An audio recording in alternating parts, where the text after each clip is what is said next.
La Biblia dice en segunda de Samuel, capítulo 6, versículo 10 al 11: por lo tanto, David decidió no trasladar el arca del Señor a la ciudad de David, sino que la llevó a la casa de Obed-edom en Gat. El arca del Señor permaneció en la casa de Obed-edom por 3 meses. Y el Señor bendijo a Obed-edom y a los de su casa. Quiero titular este mensaje que Dios ha inspirado en mi corazón: un hombre que amó la presencia de Dios. Pues hay muchas cosas que amamos. Yo amo, por ejemplo, el ciclomontañismo. Cada vez que voy, disfruto de la paz, de la naturaleza, la tranquilidad. Siento que mi piel se rejuvenece. Es espectacular. También amo, por ejemplo, dormir 7 horas. Me levanto Full HD. Amo también comer mariscos y camarones, pero no los de tierra. ¿Sí saben cuáles son los de tierra, no? Los uyucos, no, esos no. Amo orar todas las mañanas, leer la Biblia. Eso me recarga mucho, me da mucha fuerza interior para emprender un gran día. Amo, por ejemplo, ver partidos de mis equipos favoritos de fútbol y que ganen. Sí, eso me encanta, amo eso. Pero una de las cosas que nosotros debemos amar en la vida es la presencia de Dios. La presencia de Dios en nuestra vida, en nuestra casa, es algo tan especial. Obed-edom, de hecho, la canción que cantamos nueva hoy habla de Obed-edom, ¿sí? Así como Obed-edom. Es inspirada esa canción en el pasaje bíblico que leímos. Porque Obed-edom fue un hombre que amó la presencia del Señor por la bendición que trajo a su vida. Y quiero contextualizarles un poco lo que leímos. Resulta que David, el rey David, después de una década y un poquito más, por fin se posiciona como rey de Israel, un nuevo mandatario en Israel. Y uno normalmente, cuando viene un nuevo mandatario, uno está pendiente a su primera jugada, ¿no? Y David dice: el primer movimiento en este reinado es que tenemos que ir por el arca del pacto. Era este mueble enchapado en oro, era muy lindo, con varas alrededor. Adentro de esta arca estaba la tabla de los 10 mandamientos dadas a Moisés, la vara de Aarón, el maná que Dios les había dado en el desierto. Tipificaba la presencia de Dios. Si tenemos el arca, Dios está con nosotros. Israel había perdido el arca hace 20 años y un poquito más. Habían perdido el arca, la presencia de Dios, bajo otro reinado, claro está. Claro, entonces cuando David viene al reino, dice: lo primero que tenemos que hacer es ir por el arca. ¿Dónde está? Está en casa de Abinadab. Resulta que los filisteos que la habían robado luego fueron y la dejaron a Abinadab, que era un israelita. Quédese usted con el arca. Abinadab la tuvo por 20 años y la Biblia no registra que haya sido bendecido por la presencia de Dios, por el arca del pacto, porque estuvo en manos incorrectas. Abinadab era un levita, una persona encargada del culto, junto a los sacerdotes que les ayudaba, y estaban ahí en todo el tema de la oficiación del culto, pero al parecer vio el arca del pacto, que la presencia, y así por 20 años se familiarizó. Como a veces le puede pasar a las personas que empiezan a venir a la iglesia, empiezan a seguir a Jesús, y después de un tiempo probablemente caen en la familiaridad. Entonces al inicio se esforzaban, llegaban temprano, adoraban, luego ya llegan un poquito más tarde, no les interesa adorar mucho, ya como que se aprenden el servicio, que ahorita viene otra canción, ahorita los anuncios, ahorita el pastor se echa un chiste malo. Entonces ya como que empiezan a familiarizarse, entonces no les sorprende nada. Y así estaban ellos familiarizados ahí. David viene donde ellos y dice: bueno, el arca tiene que volver a Jerusalén. Y vino con un ejército, claro, rey. Y resulta que la ponen en una carreta con bueyes. Un error grave, porque el arca debía ser transportada por 4 levitas, es decir, por 4 personas que ayudaban en el oficio del templo. Tampoco eran cualquier persona, y tenían que llevarla en los hombros. Estas 4 personas no podían transportarla de otra forma. Así debían hacerlo. Pero ellos cogieron, la pusieron en una carreta con bueyes. Y entonces Usa, que era un hijo de Abinadab, quien tuvo el arca del pacto por 20 años, dijo: yo me voy en la carreta. Y en una de esas, yendo por caminos, me imagino, llenos pedregosos, destapados, una piedra desestabilizó la carreta y el arca se iba a caer. Y cuando el arca se iba a caer, Usa coge las manos para que no se caiga, pero inmediatamente muere Usa. Murió. Entonces te empiezan a mirar de lejos el arca. ¿Por qué murió? Probablemente porque no respetó la presencia de Dios. No respetó el arca. Él sabía que había que llevarla de otra forma, pero no lo hizo así. La irrespetó. Para él era cualquier cosa el arca. Se lleva una carreta o la lleven acá, es lo mismo, llévenle en la carreta. Por 20 años la tuvo ahí y no honró el arca. Y una de las cosas que como iglesia debemos ocuparnos, y es importante, es respetar la presencia de Dios. Respetarla. Por eso cuando alguien llega antes de las 11 de la mañana y llega 10 minutos antes, como siempre lo recalcamos, es alguien que está respetando la presencia de Dios. Porque es alguien que a su trabajo no llega impuntual, porque si persevera llegando impuntual es muy probable que se quede sin trabajo muy pronto. Es una persona que hace negocios y a los negocios no se llega tarde, porque si te acostumbras a llegar tarde vas a perder muchos negocios. De hecho, a la EPS uno llega súper puntual al médico porque si no pierde la cita. Y qué lío para conseguir otra cita. Tú respetas esos espacios. Y una de las cosas que habla bien de una persona que respeta la presencia de Dios es cuando llega a tiempo. Llega 10 minutos antes, por ejemplo. Pastor, es que me gusta tomarme un café. Bien, llegué a las 10:40 y se toma su café. Y a las 10:50 entra por esas puertas. Y tiene un tiempo, por eso la música antes de iniciar la celebración es música de adoración para que le digamos: Dios, háblame hoy. Alguien que no respeta la presencia de Dios le parece bien llegar a la mitad de la alabanza, llegar a la ofrenda. Entonces todo se va familiarizando. Pero alguien que respeta la presencia de Dios sabe que la alabanza es lo que nosotros le damos a Dios y el mensaje es lo que Dios nos da a nosotros. Y ahí está, Usa murió porque no respetó la presencia de Dios. Entonces empieza a salir en los periódicos: hombre muere tocando el arpa. En los periódicos de la época, el Liberal, empieza a volverse eso viral. Y no falta el que hizo un meme también: murió una persona por el arca. Vean, los que tienen más tiempo leyendo la Biblia saben que ¿qué arca es esa? Vean, la de Noé. Entonces no era el arca del pacto, sino bueno, el que no lo entendió, no lo entendió. Hacen un meme y ese se vuelve viral, ese hombre muere. Entonces todo el mundo le tiene respeto a la, uy, no, el arca, no, el arca, no, el arca. Y luego David se rasca la cabeza, el rey dice: pero esta arca yo la necesito en Israel, ¿cómo hacemos ahora? Entonces viene alguien y le dice: rey, hay un hombre que se llama Obed-Edom y está aquí nomás, dejémosle el arca a él. Si él se muere, a la final no es israelita, no es judío, viene de descendencia filistea, que se volvió luego judío. Si él se muere no pasa nada. Y dice el rey: será, no, hombre, llevémosla donde Obed-Edom, llevémosla ya. Bueno, en todo caso, llegan donde Obed-Edom. Y Obed-Edom había visto el Liberal, había visto el meme, y estaba aterrorizado, ¿cierto?, por la noticia. Llega a la corte del rey y le dice: Obed-Edom, le traemos un regalo de parte del rey. ¿Qué? ¿Oro? ¿Qué? No, es el arca del pacto. Termina recibiendo el arca. Bueno, se arriesgó. Bueno, está bien, entra en el arca. Qué bueno cuando tú te arriesgas por la presencia de Dios. Qué bueno cuando tú te arriesgas por la presencia de Dios. Es el mejor riesgo. Cuando Dios te dice algo, arriésgate. Si tienes que perdonar a alguien, arriésgate a perdonarlo. Si tienes que separarte de alguien, arriésgate por separar. Si tienes que arriesgarte, tal vez en un desafío laboral o académico, lánzate. Todos los riesgos que Dios te permite tener, hazlo. Obed-Edom se arriesgó. Y yo me quedo aterrado de gente que toma riesgos impresionantes por la presencia de Dios. Por ejemplo, mi papá. Mi papá hace 35 años lo enviaron con mamá a pastorear una iglesia que quedaba de Pasto 6 horas más allá, Yascual, Nariño. Y en ese lugar era tan difícil el cristianismo que las personas quemaban las Biblias de los cristianos. Y había una vereda donde no se podía ir a predicar porque su vida corría peligro. Y un día Dios le puso a mi papá en el corazón que había que ir a predicar allá. Y ayunaron, oraron y se fueron como con 5 hermanos más.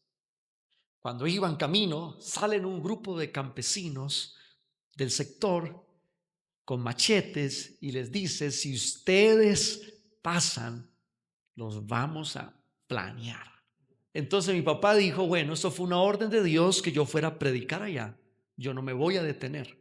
Los 5 que iban con él dieron un paso atrás. Mi papá siguió adelante solo. Todos empezaron a darle.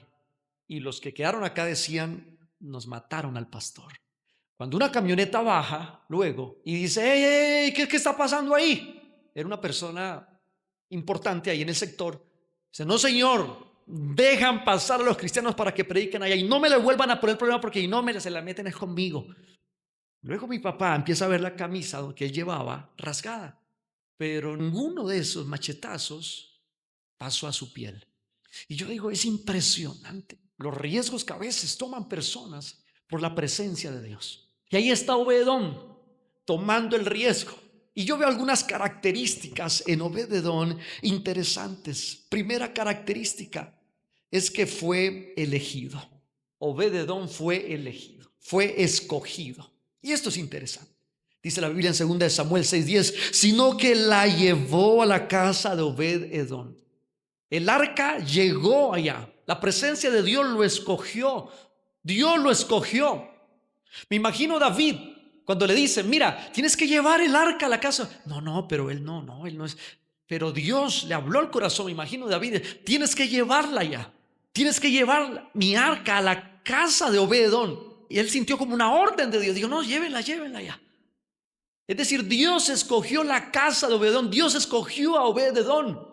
Porque en esto consiste el amor, no en que nosotros hayamos amado a Dios, sino en que Él nos amó primero. Él te escogió. Y usted podría decir esta mañana: pero pastor, usted no conoce mi pasado. Si lo conociera, usted no conoce mis errores. Usted no conoce con qué lucho yo. Usted no conoce lo que yo he hecho. La verdad importa muy poco o nada, porque si Dios te escogió, bendito Dios que ha tenido misericordia de ti y hoy te tiene en este lugar.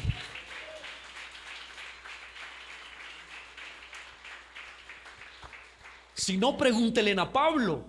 Pablo, perseguidor de los cristianos, consentía para que mataran cristianos, los perseguía para acabar con ellos. Y luego camino a Damasco, dice la Biblia, vino un resplandor de luz del cielo y escuchó que dijo: Saulo, Saulo, ¿por qué me persigues? Escuchó una voz que venía del cielo y él dice: no, yo estoy persiguiendo a unos cristianos que andan ahí diciendo que alguien murió y luego resucitó al tercer día, pero yo no estoy a nada divino así. No. Yo soy Jesús a quien tú persigues. Si te metes con mis hijos, te metes conmigo. Ese encuentro cambió la vida de Saulo, luego llamado Pablo. La pregunta es: ¿quién escogió a quién? ¿Saulo escogió a Dios o Dios escogió a Saulo? ¿Qué méritos hizo Saulo para que lo escogiera Dios? Solo gracia y misericordia, que significan favor inmerecido. El malhechor que estaba al lado de Jesús en la cruz, ¿por qué estaba ahí? No por bueno. Malhechor, una persona de malos hechos. Y ahí estaba al lado de Jesús en la cruz. Y le dice Jesús: cuando vengas en tu reino, acuérdate de mí. Jesús le dice: desde hoy estarás conmigo en el paraíso. ¿Quién escogió a quién? ¿Qué méritos hizo él?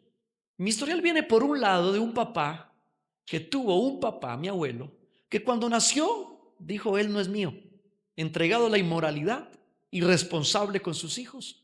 Y así mi papá creció sin papá.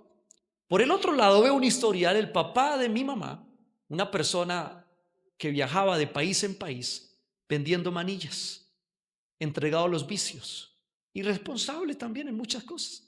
Entonces uno dice: si yo miro mi historial, ¿por dónde fue que Dios me escogió? O sea, ¿qué méritos hizo yo o mi familia? Luego me miro a mí, a los 13 años, con poca autoestima, sintiéndome con muy poco valor, con unos miedos y unos temores grandísimos. Cuando me ponían a predicar al inicio de mi vida cristiana, yo miraba los ventanales de la iglesia que quedaban a la derecha, la gente acá, pero yo miraba acá y decía: la Biblia dice, hermanos.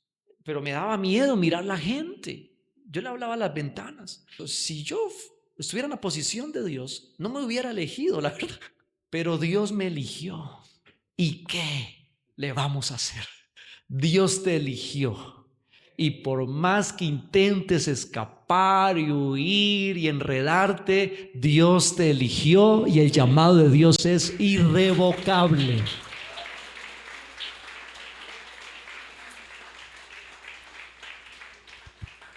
Bendita gracia de Dios. Y yo quiero decirte algo. La Biblia dice que el que cree en el Señor Jesucristo será salvo él y toda su casa. Es decir, que Dios ya eligió también a tu esposo, a tu esposa y a tus hijos.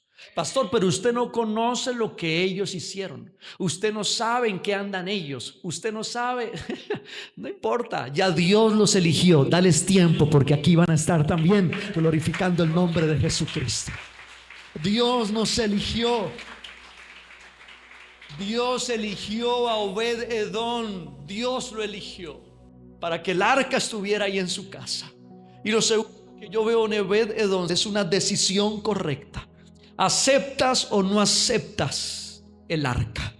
Y Obed-Edom responde: es que mi casa está desordenada, es que mi casa está vacía, mi casa no es apta, mi casa no es un palacio, mi casa es muy sencilla. No es como la casa del rey en Jerusalén, mi casa. ¿Aceptas o no aceptas el arca del pacto? Pero tengo vicios, tengo errores. ¿Aceptas o no aceptas? Y Obed-Edom dice: sí, acepto. No importa que muera en el intento, porque es la santa y divina presencia de Dios. Pasen, por favor. Pasen a mi casa. Vengan, por favor, a la sala de mi casa. Y el lugar más especial que tengo es aquí donde está este nochero, este florero. Aquí hay una tarimita pequeña. Venga, yo corro esto y pongámoslo en el lugar más especial de esta casa. Aquí, por favor, coloquen el arca del pacto. Y ahí está, la colocan ahí. Hoy, si hay alguien que ha decidido que Cristo Jesús entre en su corazón, yo te invito a abrir las puertas de tu corazón a Cristo Jesús. Ábreselas. Deja que Él entre a tu casa. Abre las puertas de par en par. Eso hizo Obed-Edom. Aceptó la presencia de Dios. Hoy alguien necesita aceptar a Jesucristo con todo su corazón. Y lo tercero que hizo Obed-Edom es que honró la presencia de Dios, honró el arca del pacto. Su tercer característica dice, 2 Samuel 6:11, el arca del Señor permaneció en la casa de Obed-Edom por 3 meses y el Señor bendijo a Obed-Edom y a los de su casa. Si el Señor los bendijo fue porque honraron el arca. Yo imagino Obed-Edom cuando entró el arca, se fue a la corte del rey y dice: qué hermosa, ese oro, enchapada en oro. Yo nunca había visto tanto oro junto. Y esos ángeles que están ahí, y esas varas también hechas y diseñadas. Es el arca del pacto. Y mientras contemplaba el arca, sintió en su corazón arrodillarse y le dice: Dios, no soy digno de que estés en mi casa.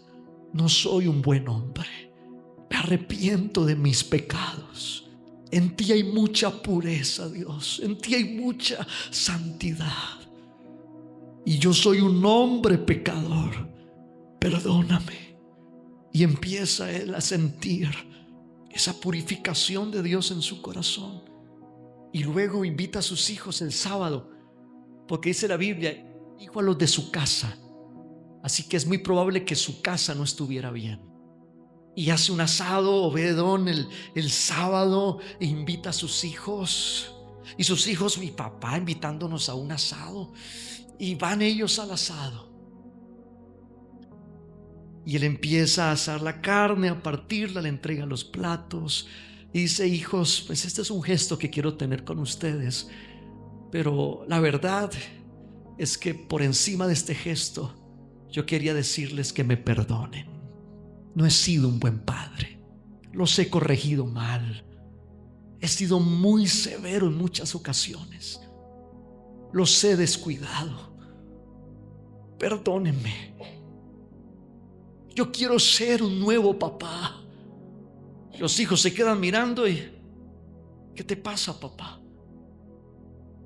Es que el arca está en casa. La presencia de Dios está en casa. Y me es imposible seguir siendo el mismo hombre. Luego va y se pone el mejor saco que tiene, va y se echa la mejor loción que tiene, se empavona de loción, se mira al espejo y dijo: uy, necesito ir a la barbería. Va a la barbería de la época. Hágame una línea, por favor, aquí, un sombreado por acá.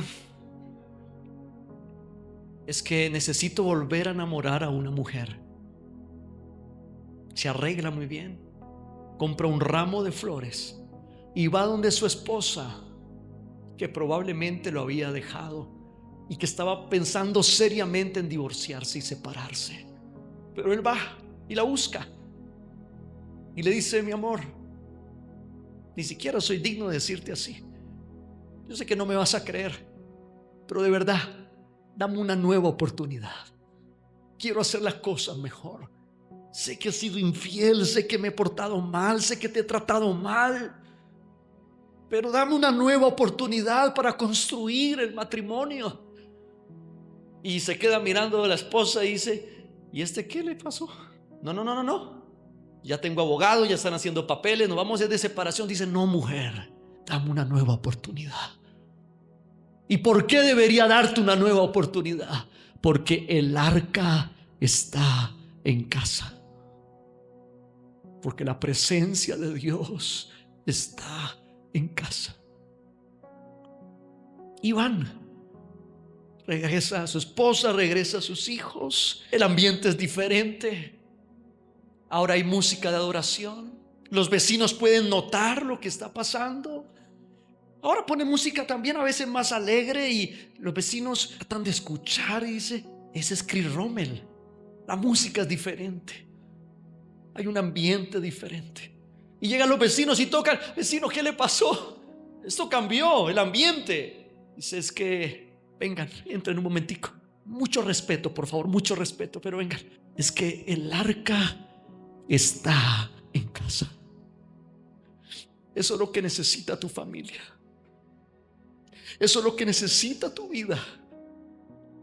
A veces hay hermanos peleados, hay esposos peleados, no se pueden a veces ni ver la misma familia. Hay padres que se han levantado en contra de sus hijos, hijos en contra de sus padres. Y probamos y valoro mucho y estimo mucho los profesionales, terapia aquí, terapia allá, consejo aquí, asesoría allá, y dale. Porque también son personas que en medio de su profesión se esfuerzan por traer bendición a tu vida. Pero hoy necesitas el arca. Hoy necesita la presencia de Dios sobre todas las cosas. Tu familia necesita la presencia de Dios. Tu familia necesita el arca. Hoy necesitamos llenarnos de la presencia de Dios. Oh, nuestra casa necesita la presencia de Dios. El arca del pacto.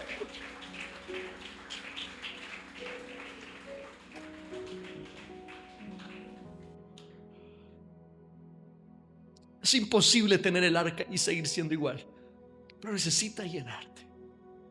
Porque hoy necesitamos saber la importancia de llenarnos de la presencia de Dios. Se ve bien, ¿cierto? Por fuera. Se ve estable. Se ve que está intacta, pero está vacía. Así a veces es nuestra vida. Por fuera parece todo bien. Está bien, todo bien. ¿Cómo vas? Bien. ¿Tu familia? Bien. Mejor no nos puede ir. A veces somos solo fachada. A veces solo estados en WhatsApp, pero por dentro estamos vacíos. Entonces, cuando viene una prueba a la vida, porque las pruebas vienen a probar nuestra fe en Jesucristo, viene una prueba a nuestra vida. Satanás nos aplasta. El enemigo nos hace ropa de trabajo. Porque nos falta presencia de Dios. Presencia de Dios. No hay reconciliación en casa. Los esposos divididos. Vienen las pruebas económicas.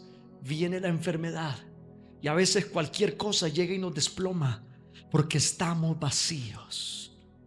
Pero cuando nos llenamos de la presencia de Dios y estamos llenos de la presencia de Dios en nuestra vida, entonces viene una prueba, no sé, una enfermedad, y se mantiene intacto porque está ¿qué? Lleno.